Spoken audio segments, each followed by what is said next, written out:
How to fix Discord mic not working on PC. So go ahead and open the Discord application and then go to the settings icon. In here, go to the setting, voice and video. Press the let's check button and speak to the mic to see if the Discord is picking up your voice from the mic. If it's not lighting up like this one, it means that it isn't picking up your input. Now to fix this, try to unplug and plug in your input device or your mic into its socket.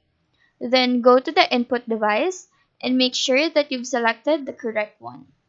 While testing, also consider turning off the automatic input sensitivity and adjust it down to where it can pick up your voice. If it still doesn't work, go right click your sound icon on your taskbar. Next, go to sounds.